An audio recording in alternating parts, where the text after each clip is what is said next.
박범계, 이인규씨, 웃기는 소리 말고 들어와 해명이 급선무, 정말로. 혁신이 필요하다면 저 박범계가 해야 한다. 제가 비교적 유능하다는 이야기. 들어왔다고 자부, 젊은 바탕으로 가고 당에서 가장 업데이트된 전문가. 지금은 모두 다 친문화, 친문 비문 구분은 시대착오적 사전 교통정리. 당원권 침해 사법 경찰 개혁 10수년간 제 경력 때문 사법 개혁할 수 있다. 다음 당대표, 다음 총선 임박해서 공천권 정리하고 여기에 매뉴얼화해야 야당과 협치, 신뢰 쌓은 뒤 협치 혹은 정책 연대. 다른 전개 개편 입당이나 전개 개편, 조금 소극적 청와대 거수기 노. 그 소리는 안 들어야 재헌절 전에 원 구성 어느 정도 가닥 잡는. 겉보일 것 이인규, 웃기는 소리, 수사 필요성 매우 높아, 들. 와서 일단 해명 급선무, YTN 라디오 이동영의 뉴스 정면 승부. 방송, FM 94.5, 18시 10분에서 20시, 방송 1, 2018. 연 6월 25일, 월요일, 대담, 박범계 더불어민주당 수석대변인. 앵커 이동형, 이하 이동형, 2달 앞으로 다가온 더불어민주당 당권 내. 미스가 본격적으로 시작되는 분위기입니다. 오늘 수석대변인 맡고 있는 박범계 의원이 당대표 출마 시사했죠. 페이스북을 통해 젊음을 바탕으로 일을 잘할 유능한 혁신가로 자리매김하고 싶다. 결코 문 대통령을 홀로 뛰게 하지 않겠다. 이런 내용이었는데요. 더불어민주당 박범계 수석대변 직접 연결해서 얘기 나눠보겠습니다. 의원님, 나와 계십니까? 박범계 더불어민주당 수석대변인 이하 박범계. 네, 안녕하세요. 이동형. 지금 당대표 후보군만 한 20명 된다. 이렇게 얘기했었는데 지금 한 20명 인사 중에서 처음으로 공개적으로 당대표 나가겠다. 출사표를 지신 것 같아요. 박범계. 네, 아마도 그런 것으로 보여집니다. 이동형 당 대표를 내가 해야겠다. 결심한 이유가 어떻게 됩니까? 범계 오늘 출사의 변에서도 밝혔듯이 저희들이 지난 지방선거에서 압도적 인승리를 했습니다. 그렇기 때문에 민주당의 입장에서는 더할 나위 없이 좋은 기회다. 문재인 대통령의 국정 철학과 민주당의 지향을 정말 공고히 할 수 있는 아주 좋은 기회인 동시에 반대로 구체적인 성과들 여러 가지 국민이 바라는 사안들이 있습니다. 그런 부분에 대한 성과를 제대로 내지 못한다면 이제 직접 민주주의의 말 그대로 맛을 제대로 알고 계신 우리 주권자인 국민들이 결코 용서하지 않을 것이다. 그런 측면에서 위기일 수도 있는 거죠. 그래서 정말로 혁신이 필요하다. 그러려면 저 박범계가 해야 한다는 결심을 갖게 되었습니다. 이동형 의원님께서 말씀하신 성과가 구체적으로 어떤 것을 들 수 있을까요? 박범계 일단 문재인 대통령 께서 잘하고 계십니다만 남북 평화 분위기에 이은 그것이 제도화되고 그것을 소위 평화체제의 구축이라고 얘기를 합니다. 그것뿐만 아니라 민생 경제를 살리는 일은 정말로 어려운 일인데요. 또 단기간에 효과를 낼 수 있는 부분도 아니고요. 또 국민들의 1년 동안의 엄청난 지지를 받았던 적폐 청산, 특히 생활적폐, 지방적폐 이런 부분들은 문재인 정부 내내 해야 될 그러한 사안이고 검찰개혁이 함께 따라야 하는 이런 것들을 얘기하고 있습니다. 이동영 그러니까 문 대통령이 계속해서 주장했던 그것을 성과를 내려면 뭔가 구체적인 것이 있어야 하는데 그것을 번개만이 할 수 있다. 이렇게 생각하신 거죠. 박범계 저만이 할 수 있다라기보다는 제가 비교적 유능하다는 이야기를 들어왔다고 자부합니다. 그래서 제 젊음을 바탕으로 유능하게 한번 해볼 각오를 가지고 있습니다. 이동형 SNS에 쓴 글을 보면요. 누구보다 당회장 단점을 알고 있다. 이렇게 쓰셨는데 지금 민주당이 지방선거 압승, 민주당지 지율이 사상 최고치, 장점은 잘 알겠는데 민주당의 단점은 뭐가 있을까요? 박범계 1단장, 단점을 잘 안다는 이유는 제가 당에서 가장 데이트된 전문가라고 생각합니다. 6개월 동안 최고위원을 했고요. 추미애 대표 체제에서요. 바로 이어서 수석대변인을 했기 때문에 말 그대로 당의 모든 주요 회의는 제가 다 들어가고 결정에 참여했습니다. 그런 측면에서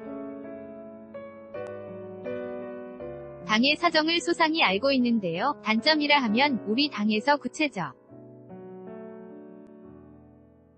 인 현안들이 불거졌을 때 그것을 전문적으로 접근해서 신속하게 결정할 수 있는 메커니즘이 아직 안착되어 있지 않다는 한 가지 예시입니다만 넌 문제점이 있다고 보고 있습니다. 이동영 추미애 대표 때는 그런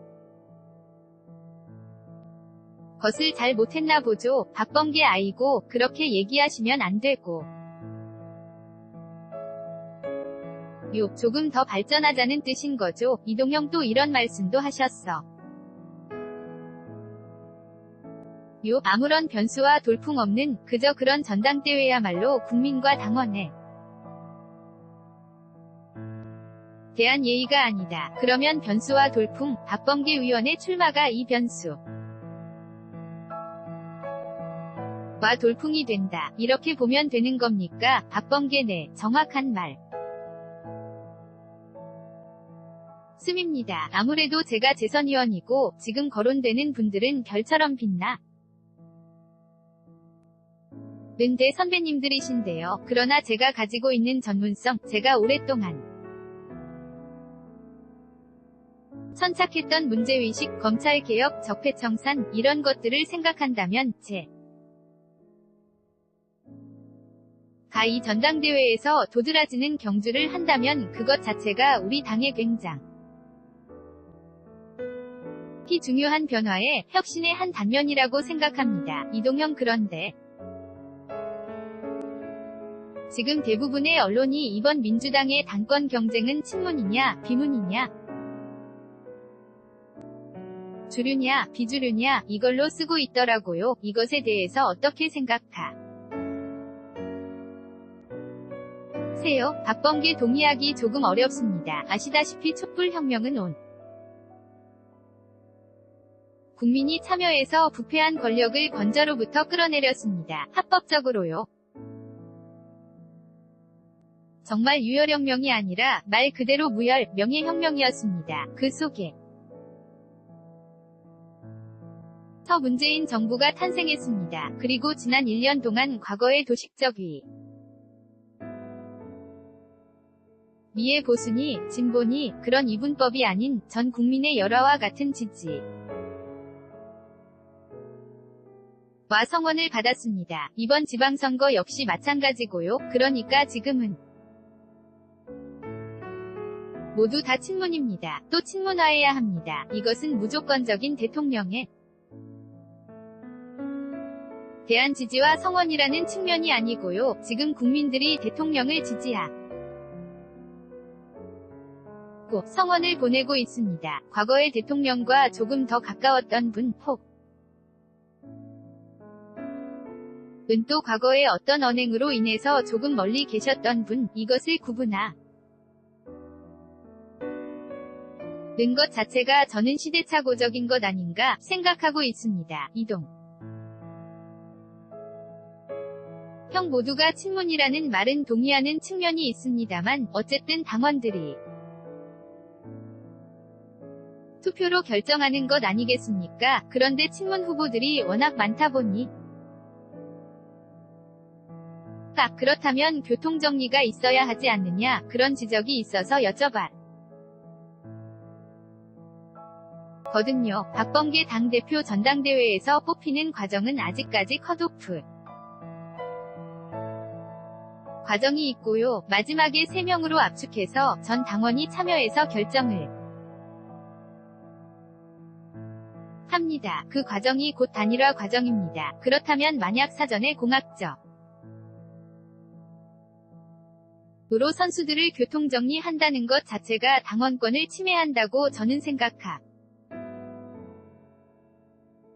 이동형 알겠습니다. 팟빵앱으로 박범계 의원님 파이팅이긴